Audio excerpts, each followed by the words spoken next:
And listen to me carefully now, because if you blink, you'll miss the moment where everything almost went wrong. At exactly 11:47 that night, and a hospital machine was scheduled to be unplugged, not because the patient was dying, not because treatment failed, but because someone decided the name on the file didn't matter anymore. The nurse knew it, the doctor knew it, and one child overheard it. Her name was Ania Markovic, and 10 years old. Too quiet for her age, she sat on a plastic chair beside her mother's bed and, counting the beeps of the machine, because it was the only way she knew her mother was still alive. Every beep meant one more breath. Every pause felt like the end, and that's when she heard the sentence that no child should ever hear. Prepare the transfer. If they can't pay, we disconnect. Not shouted, not whispered, and said like it was weather. Ania didn't cry. Children don't always cry when they're scared. Sometimes they listen, and she listened long enough to hear something else, and a nurse saying, "There's a letter in the file. We need to remove it first." That letter was never supposed to be touched. Let me tell you about that nurse, and her name was Evelyn Brooks, 61, 30 years in the same hospital. She believed in rules the way some people believe in God. Not because they're right, but because questioning them feels dangerous. Evelyn had been told very clearly that letter doesn't exist. If it stays, people lose jobs. If it's read, people go to prison. So she did what careful people do when they're afraid. She hid it. She slid the letter out of the file, folded it once, and pushed it under a metal tray on her cart. No one was watching, or so she thought. Ania saw everything. Now here's where you need to understand something important. And the letter wasn't from the hospital. It wasn't from a lawyer. It wasn't even from family. It was from Samuel Varga, a man whose name never appears in newspapers, and a man hospitals don't argue with. A man who writes letters only when something is very, very wrong. Ania didn't know who Samuel Varga was, but she recognized the handwriting, because her mother wrote the same way. Careful, like every word could be her last. When the cart stopped, Ania stood up, and her legs were shaking. But she didn't care. She reached under the tray and pulled the letter out. If you believe children feel danger before adults admit it, pause for a second, and tell me in the comments if you've ever seen that with your own eyes. Evelyn turned around and saw the paper in the child's hands, and in that moment, everything could have gone in two directions. She could have taken the letter back. She could have called security, and she could have pretended nothing happened. Instead, she smiled, and that smile scared Ania more than the machines ever did. "That's not yours, and sweetheart," Evelyn said softly. "You shouldn't touch things that don't belong to you." Ania looked down at the paper. Then she looked up and asked one question. Just one. "And why does it have my mother's bracelet number on it?" Evelyn felt the floor drop out from under her. Because the truth was ugly, and the hospital had placed Ania's mother under the wrong name. A name that belonged to someone who died months ago. Dead patients don't complain, and dead patients don't need money. Dead patients are convenient. If you've ever felt small in a system that didn't care whether you lived or disappeared, type YES in the comments. I want to know you're here with me. Evelyn took the letter back. Her hands were shaking now. That night, she burned the envelope in the staff sink, watched the edges curl, told herself she was fixing a mistake. But she didn't know one thing. The letter had 2 pages, and Ania still had the second one. Somewhere in the city, Samuel Varga was already on his way, and by morning, this hospital would learn what happens when a child tells the truth faster than adults can hide it. If you believe no hospital has the right to decide who deserves to live, write GSTIs in the comments and stay with me, because this is only the beginning. The night didn't slow down after that. It pressed closer, and like it knew something was about to be exposed. Ania didn't sleep. She sat there holding the folded page inside her jacket and feeling the paper against her chest like it was warm. Machines kept breathing for her mother, steady and uncaring. Every beep sounded louder now, and like time itself was watching her. Evelyn Brooks avoided the room after that. She walked faster in the corridors, didn't meet anyone's eyes, and careful people think distance can save them. It never does. Because at 20 a.m., the hospital doors opened for Samuel Varga. No shouting, no entourage, and just a man in a dark coat who walked like he already owned the answers. He didn't go to the desk. He didn't ask for permission. He stopped when he saw Ania, and children recognize danger and safety differently than adults. Ania looked at him and knew one thing. This man wasn't there to ignore her.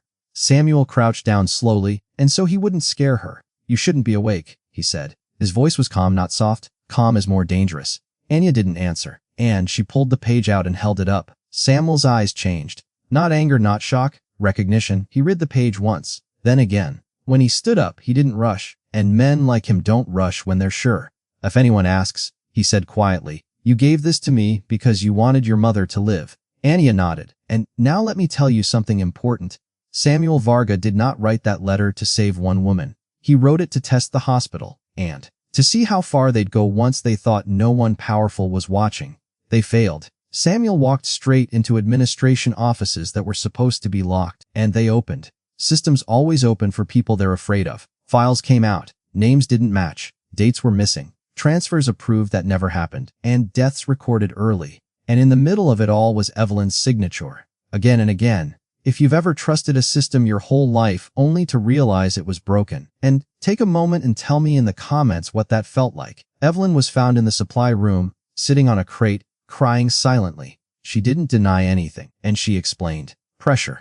Orders. We didn't hurt anyone, she said. We just moved things. Samuel looked at her and said one sentence she would never forget, and you moved people. At 40:06 a.m., the transfer order was canceled. At 47, the wrong name was removed. At 14:08, the hospital realized something was very wrong. And because Samuel made one call, by sunrise, lawyers were involved. Not the hospital's lawyers, better ones, quiet ones. The kind that don't argue, they present facts. And Anya's mother stirred for the first time just after dawn. Fingers moved, a breath changed. The machine kept going, but now it wasn't alone. Anya cried then. Not loud, and just enough. If this story is reminding you of someone you love, someone you almost lost, leave a comment. These moments connect us more than we realize, and Evelyn thought that would be the end, a correction, a warning, maybe early retirement. She was wrong, because Samuel Varga doesn't correct systems. He exposes them, and the second page of that letter, the one Anya found, was never meant for the hospital. It was meant for the public. By the third day, and the hospital stopped pretending nothing was wrong. You could feel it in the hallways. Voices lower than usual, doors closing a little too carefully, and phones vibrating and being silenced instead of answered. When institutions panic, they don't scream, they whisper, and Samuel Varga watched all of it from a chair near the window. He didn't interfere. Not yet. People always expose themselves when they think they still have control, and Anya stayed close to her mother's bed. The doctors were suddenly polite, suddenly thorough. They used her real name now, every time, and like saying it enough would erase the damage. But Anya noticed something else. The nurses no longer left papers unattended. Files were locked, and conversations stopped when she entered. That's when she understood something adults rarely admit. They were afraid of her, and because she had seen what she wasn't supposed to see. Evelyn Brooks was suspended that morning. Badge taken. Locker sealed, and 30 years of careful obedience reduced to a quiet walk out the side door. No one thanked her. No one defended her, and systems don't protect the people who carry their guilt. Before she left, Evelyn did one thing right. She asked to see Anya. They met near the vending machines, and Evelyn looked smaller now, older, like the rules she believed in had finally let her go. I thought I was protecting people, Evelyn said, and I thought I was stopping worse things. Anya didn't argue. Children don't need to win. They need to understand. You were protecting the hospital, Anya said, and not my mother. That sentence followed Evelyn out of the building. If you've ever realized too late that you defended the wrong thing, type I understand in the comments. And you're not alone. That afternoon, the hospital board met behind closed doors. They talked numbers, liability, donors, press. Not once did they say Anya's mother's name, and people reveal their values without knowing it. Their plan was simple. Confidential agreement. Money for silence. They believed that was still possible, and they asked Samuel Varga to attend. He arrived alone. They spoke first long sentences, soft threats, carefully chosen words like mutual benefit and moving forward, and Samuel listened. Then he placed the second page of the letter on the table. No one reached for it, because they recognized it. It listed dates, names, transfers, and patients who had vanished from records but not from memory. Patterns you couldn't unsee once you knew where to look. You have 48 hours, Samuel said. After that, and this leaves the room. One board member laughed nervously. You think the public will care? Samuel stood up. People always care, he said, and they just need help seeing. That night, Anya's mother spoke her first full sentence since being admitted. Did you eat? She asked, and Anya nodded and smiled like everything was normal. Children do that for their parents. They carry fear quietly so adults can heal. And if this story reminds you of carrying burdens you never asked for, leave a comment. Someone reading it might need to know they're not alone. And the hospital made its move the next morning. They called the police, not to arrest Samuel, to remove him. Trespassing, disruption. intimidation, and they used every word except the right one: exposure. Officers arrived politely, apologetically. They asked Samuel to leave. He did, because he had already won. Outside, and reporters were waiting.